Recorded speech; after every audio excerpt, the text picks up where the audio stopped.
After a couple of months with both the A52 5G and the A72, I was pretty surprised to find that both of these phones give my current phone, last year's S20, a pretty big run for its money in terms of capability, specs, and just general everyday use. So if you're looking for a powerful new phone, could you save some cash and pick one of these up instead? Let's find out. G'day, you're watching Tech Finder. As always, links to everything we talk about in the video are linked below. And if you would like to win one of the phones we're talking about today, well, you can. Just wait till the end of the video to find out how. Now, these two are almost the same phone, but they do differ in a few minor ways. And I'll talk about those as I walk you through the features. In this video, I'm reviewing the A72 and the 5G version of the A52. There's also a 4G only and slightly cheaper A52, which I didn't get to try. Weirdly, that version of the A52 is even closer to the A72 in terms of specs. The 5G version comes with a slightly better processor and a few extra little improvements. If you're getting a little bit confused, yeah, so was I initially. Buying an A-series phone is a bit of a task in itself when it comes to deciding, especially once you factor in stuff like the A32 and the A22 as well. Never fear though, I'm actually making a comparison video that will be coming out very soon that compares the A32, A72 and A52 5G. So if you need help deciding which A-series phone you would like, that's the video to watch. Hit subscribe to know when that comes out. Anyway, let's start with size and weight. Both of these phones, particularly the A72, are pretty big and bulky, so if you don't have a heap of pocket space or just have smaller hands, these might be too large, especially once a case is on here. But if you're into big phones, consider this a big 6.7-inch tick. Like it's the size of my face. And I would seriously consider buying a case for these because that matte plastic back casing feels pretty vulnerable. Anytime you grip it tightly or press on it, it has so much give you can actually feel the plastic bending into the insides of the phone. It's kind of like a bag of chips. You would expect it to be full, but it's kind of like 20% air. The rest of the design on these is pretty clean and elegant, and I also quite like the colors that they have on offer for both of these phones. But yeah, it's that matte plastic back that makes these go from feeling premium to feeling a little bit cheap. Easy solution though, pop a case on them, you'll forget all about it. Thankfully, more care is taken on the front side of these phones, with the screen being equipped with Gorilla Glass to prevent shatters and scratches. The screen is one of those areas where I'd expect Samsung to try and save some costs, but the A52 5G at least has pretty much all of the same features that the S21 lineup has, minus the Ultra version of course. It has a max resolution of 1080 by 2400 and comes with the 120Hz smooth motion display option. This is a feature that until recently has been mostly locked to more expensive phones with panels that can support it. It's certainly a nice addition to have on a mid-range device. The A72 also shares the same HD resolution, but its smooth motion only goes up to 90Hz. If you're the sort of person who cares deeply about bezel size eating into your phone screen, these two phones do lose about half a centimeter of screen real estate to this black border around the phone, which is mostly noticeable around the chin. The screen itself is that classic bright and vivid Samsung display. Both phones are clear, crisp, and are an absolute joy to watch videos on. Part of that joy also comes from the excellent surround sound that these things have, with a speaker in the bottom here and a speaker in the headset.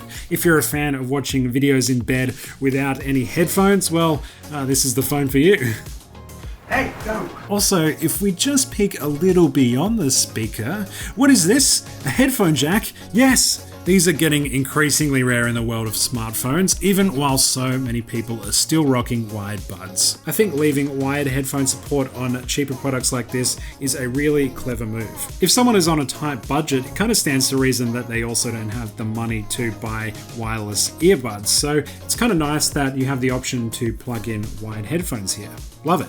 Of course, what is a good screen and speakers if your phone can't actually power the things? Well, you don't have to worry with these two because both have incredibly good batteries.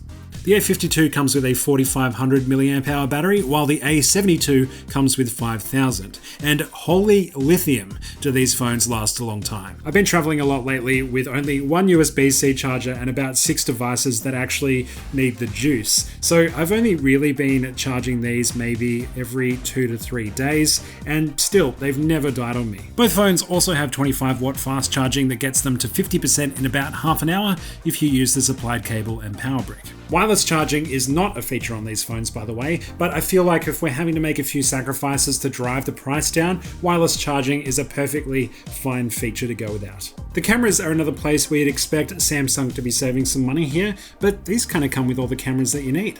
It's actually where the A72 and A52 5G probably differ the most. The A72 comes with a dedicated telephoto lens, while the A52 comes with a depth camera instead. I'll go into more detail about those differences in my upcoming comparison video, subscribe, but I feel pretty safe in saying that both of these lenses don't really provide that much extra value. The A72's 8 megapixel telephoto lens is fine, but pictures end up coming out pretty muddy, and if you zoom in, you can see that there's not actually a whole lot of detail in the image.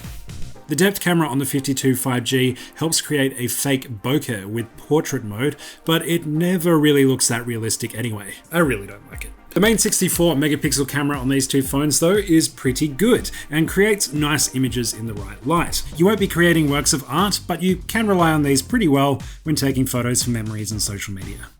Both phones also share the ultra-wide and macro cameras, but they suffer the same issues as the A72's telephoto lens. The images that you get out of these things are novel, but they lack a bit of detail. And of course, there is a selfie camera for taking photos of your face. So overall, would I suggest you purchase either of these phones? My answer is yes, definitely.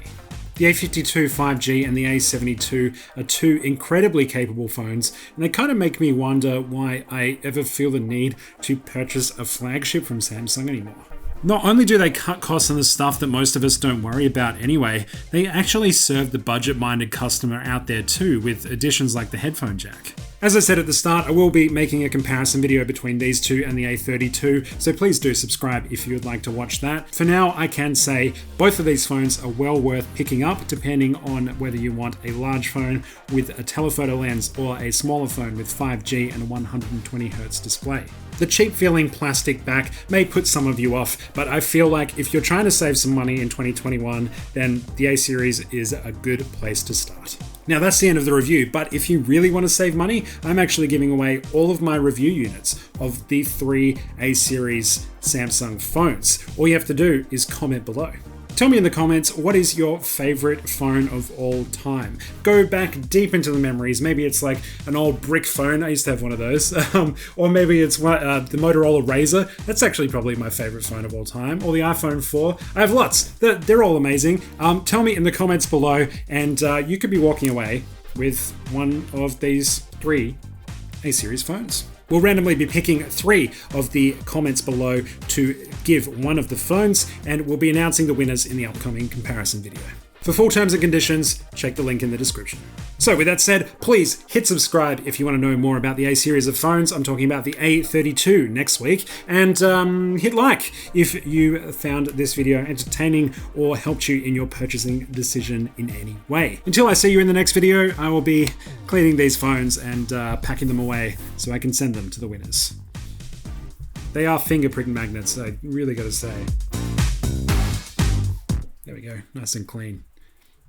See you next time.